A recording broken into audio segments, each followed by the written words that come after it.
Hello, welcome to the channel. I'm EVM and this is the MG5. It's had a significant facelift and I want to know if it's as good as value as it was before, because the previous one was, well, on its own, if you exclude the other MGs anyway, in terms of what you got. You had a practical estate car for thousands of pounds less than anything else. It's got a few extra features, it obviously looks better, but its price has gone up quite a bit, or at least perceivably. We'll come back to that later, but I want to know if it's kept that Aldi sort of value. I don't like doing reviews in winter.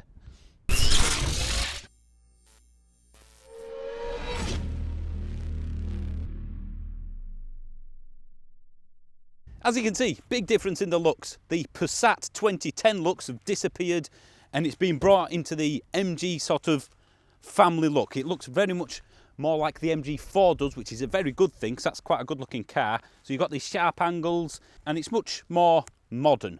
So thumbs up on the looks, because this is essentially just a facelift. Underneath it's basically the same car. You can only get the long range version now, which is a 60 odd kilowatt hour battery. The rest of it is just what else they're giving you. So we have the LED headlights, for example. The charge port is in the same place, but now it comes with vehicle to load, which is a really big bonus for me because, well, it's the sort of thing that why doesn't every car come with it? It's so easy to introduce. If you're camping, it'd be brilliant. If you want to, I don't know, vacuum your car without having to drag the cable into your house, or just, I don't know, cut your hedge with some shears or whatever. It's even got an app now. There we go. It's even got an app now so you can preheat it. That might not sound like a big thing, but believe me, in winter, it is, because while all your neighbours are scraping their windows down on their cars and then sitting in it for 5-10 minutes waiting for it to heat up, you just press the button whilst you're having breakfast and you get into a toasty, warm, defrosted car. The side is very much the same as any other estate, really. It's a similar profile. The rear entry, okay, I've seen better, but it's perfectly acceptable.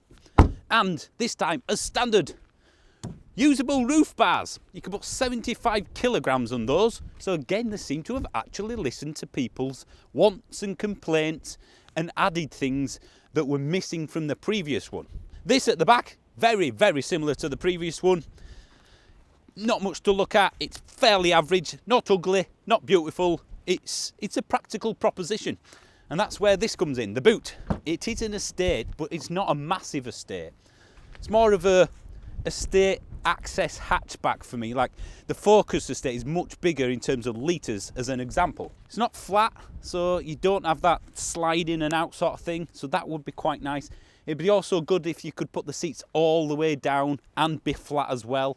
I know plenty of people have bought the previous one and now this one just because it's an estate. I wish manufacturers would listen. We don't want SUVs. Okay, let's start with the steering wheel. That bit I quite like. The rest of it feels okay. Not premium or anything, but not cheap either. Buttons, they feel nice. You do have this black gloss, although it looks quite nice and effective. So only going to get full of fingerprints. Hardware in plastic there and there, which is kind of expected. Good field switches, actually. They feel solid enough. And this bit here, it's like a cloth effect, which gives it a higher end feel rather than just giving it that cheap stuff. And this, again, like faux leather, okay sized door bin for bottles, various other things, so that's not bad. And again, you've got the hardware in plastic. Dashboard has got this kind of plastic metal effect that starts there and goes all the way along. I quite like the way it curves out towards the screen, so it looks like it's embedded into the dash, or rather put onto it in a nice way rather than just slapped on. That makes sense. You've got these little blue accents dotted around the cabin, the one on the door that I showed you earlier, and everything feels solid enough. It doesn't feel cheap or anything like that. Black gloss, I know it's my bugbear, but that is already filthy and it feels a bit greasy to the touch. You do have the nice switches, I do like them, and again, it does seem screwed together nicely. This trim works very nicely, and you've got the cup holders there, of course, which are different size but do work, I guess. And then back here we have storage for whatever you want. That cannot move, but it's in a decent place for when you're driving. And underneath, if you can just about see that, you got more storage for your phone or whatever, charging ports, USB and 12 volt. Now let me turn the car on by pressing this button here. You have a slightly bigger graphic than before, and if I press these buttons on here, you can cycle through various other options and little cool graphics. As we're currently steaming up, it's a good time to show you the infotainment and controls. Actual buttons, so if I press that, it stays on this home page. Look, I could turn the heaters on and off by pressing actual buttons. You can do it on the touchscreen, which is dubious at best, but it does work. You can do that for the speed, but the temperature, you have to click on something and then it's just faffy, It's a bit faffy, unnecessarily faffy. It needs a knob. Yes, knobs are good. Are you ready? It's the glove box test. Oh, what we're saying? I'm going to say tall but narrow. Go on. That's pretty really usable. good. I like that. Top notch for the glove box there, which we all like to see. Yeah. Seats, what do you think? Kind of American, but nice and comfortable. I kind of like them. I like the blue stitching that goes with the rest of the Yeah, car. a few little highlights. You've got the same material as on the doors there as well, and some pretend leather, which yeah, not bad given the price point. The rear, is it 3 abreast or is it more of a 2? I think it's meant for 2, just because we've got some sort of bucketing lip here, and this bit sort of seems to be more of a Right. But So you get, I mean, space-wise, you'd certainly get 3 in there, but it just seems that not for a long journey. they've not designed it for 3. Slightly less headroom. You do seem high up, don't you? As in, yeah. even in the front. As we set off, I want to show you something which has carried on from the previous one, and that's the total lack of refinement when it comes to the bleeding the power in, shall we say. I mean, this is a relatively quick car, 7.7 to 60. It's the way it puts it down. So let's turn traction off. Are we talking bull in China shop here? Oh, it's quite funny, actually. So I'm pulling out of a junction and I'm thinking, I better put my foot down. Yeah, there's a gap. It's big enough. There's a gap. Yeah. Go. Jesus Christ. Oh! Put the traction control back on again. Oh, my Lord. Do you know what this is perfect for? Burnouts. Car meets. Yeah.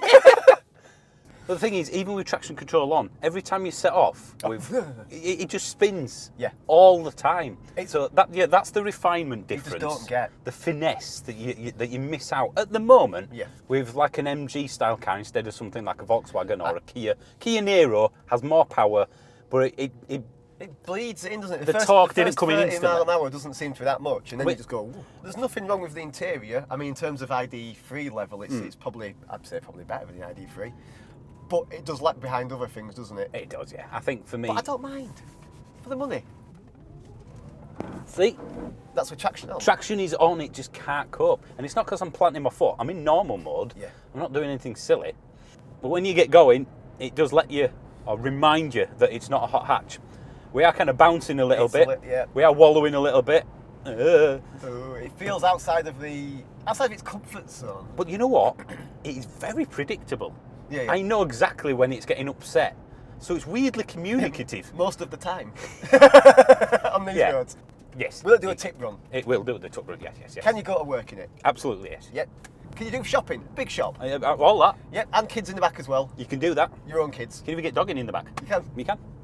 It does enough to tick all the boxes. I like a modern house. I almost feel like, I mean, looking at the steering wheel controls and stuff, it's like MG sneakily got a 2014 Audi Yeah. or Volkswagen, some Volkswagen group thing, and they went, Do that. do that. Yeah, do you know what it is? The bottom shelves a Passat, but it wasn't like a high spec one. No. And the Passats were a bit wallowy, and they've just gone, make it this. But cheaper. Yeah.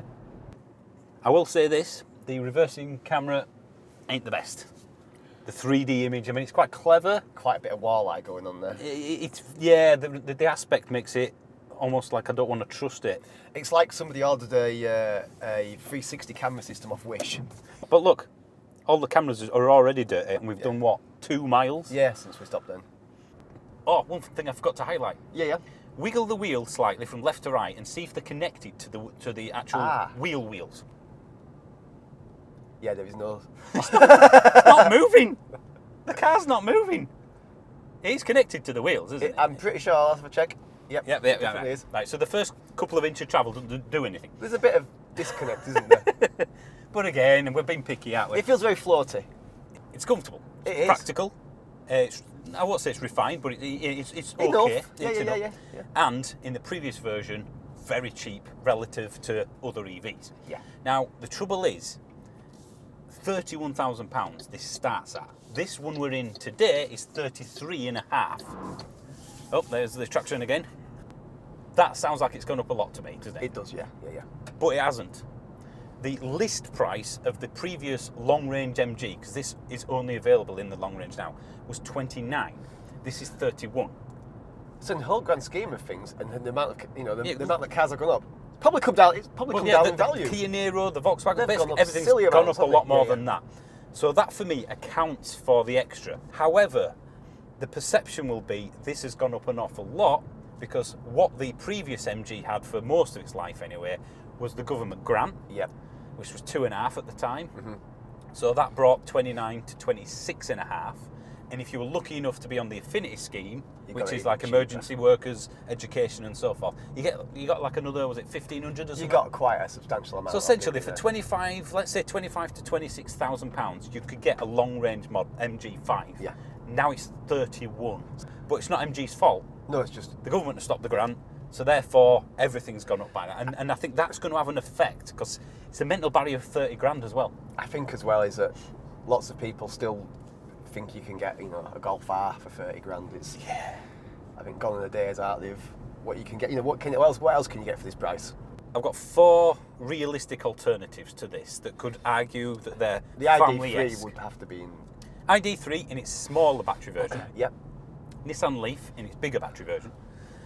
The EC4 Yeah. and the E2008. Now, all of those have slightly less range than this, or a fair bit range, apart from the Leaf, which has probably got a little bit more. Now, I won't go for the Leaf because it's really old, no thermal battery management. Yeah. It needs get Flogging rid of it. a dead Get horse rid of it, there, Nissan. are they? Yeah. But it is good value, I have to say that, Yeah. and you can get discounts on that. So that's I its suppose closest if you option. get a good discount on one, it's probably. It is, yeah. So it's a good option. I just think that the technology on this would make me want to go for it. I don't know, it's just got a little bit more than the Nissan does. Because that Nissan is still the same as it was 11 years ago when it came out. Yeah. And that was based on another car. They've just added to it. Yeah. ID3 that's a Nice. tough one. It's a nice looking car. And it's probably just as big on the inside. The range will be better in this. The other one's a Volkswagen. People will, yeah. So there's not a lot around, is there? No. It's not like we can't compare this to the Kia Niro. No. It's That just starts at 36. yeah. It's a bit of a This jump. starts at isn't 31. It's not the same. I'm sorry, it's just not. it? What about this, as you said to me the other day, or a second-hand Tesla? Well, that's the thing in it. You can buy a 3-year-old Model 3 now, standard range, for about 28 grand. Yeah. This is 31. That's got the supercharger network. I know they're very different cars, but a lot of people will be swayed by that, I think. I'd be going for the Tesla. But like for like, new for new, This is it's still does. Is it? Well, put it this way: is it still Aldi value, or are we moving more into the Asda range now?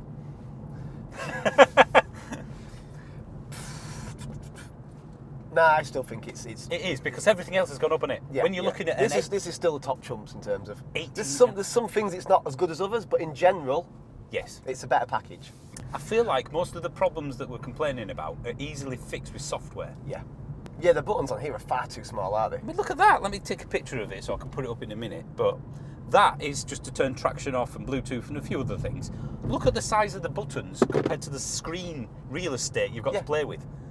Bing, bing, bing. It's not like it's full of icons either, is it? Almost like this has been bought off Wish as well. It's an Aldi tablet. It is, yeah. But I have to say, way better than the previous MG. Remember the sat-nav that took 40 seconds to turn on?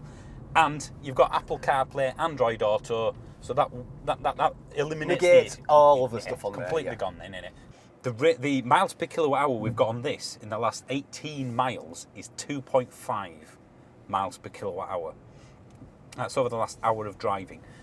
Over the last 450 miles that we've had this car, it's got 3.2 miles per kilowatt hour. Now that's been, I would say, a mixture of between 5 and 10 degrees, on average. So winter-esque, but not below freezing. If you say 55 kilowatt hours, because you never run it down to empty, times 3.2, I'm not going to get my phone out and get the calculator out, don't worry.